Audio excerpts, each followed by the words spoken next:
In today's video, I want to talk about how I made this project using strip piece blocks and Faux Trapunto. Hi, I'm Kim Jamieson-Hirst of Chatterbox Quilts, and this is my Bubblegum Christmas. I always wanted a pink Christmas tree, you know, those retro ones from the 1950s, but that's not something my husband ever wanted to see in our house, so I thought I would make a quilted one. And this was actually my entry for the Island Batik Ambassador December 2025 challenge, which is It's All Up to You, or which was, I should say, It's All Up to You. And I also used as a project that members made in the Quilter's Way in December 2025. So it's a great opportunity to use up scrap fabrics. It's also a great time to learn and apply Faux Trapunto. So let's break this quilt down a little bit for you. So I told you that I use strip piece blocks. I have whole blocks like you'll see in here in the center, and then these ones are actually half square triangles made with strip piecing. So strip piecing is really easy to do. These blocks are easy to do, quick to do, and as I mentioned before, a great way to use up scrap fabrics. Now, while I have this pink tree, you could certainly make it in a more traditional green color, and if you have a lot of green scraps, this will help to use up some of them. You know, my theory on scrap fabrics is that you never really diminish your pile of them. They seem to breed in the dark, but it will use up some of them anyway. So once I had made the tree, made the top really, I wanted to add some Faux Trapunto to it. And I made it, or I did that I should say, in the star, the tree, and the trunk. So I wanted those to stand out a little bit more.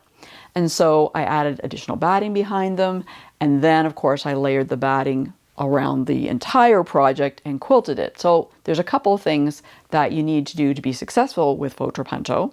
One is that you're adding additional batting behind the desired areas that you want to stick out more or get real puffy. And the other thing is the quilting you do around those areas. So you want to make sure that the quilting you do around them, in this case in the background, is denser than what you will see in the trapuntoed areas. And depending on the size of the trapuntoed areas, you're going to have to do some quilting in there.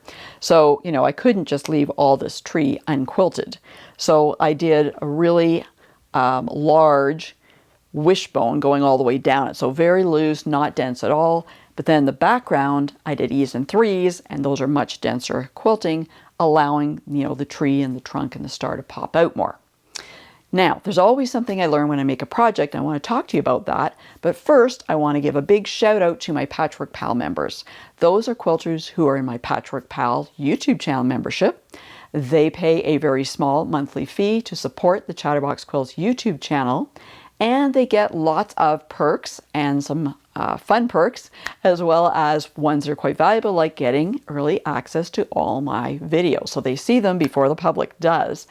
And if you're interested in supporting my channel and becoming a Patchwork Pal too, just check underneath any of my videos. There's a join button there. And when you click on it, it'll give you all the information and the opportunity to become a Patchwork Pal member as well.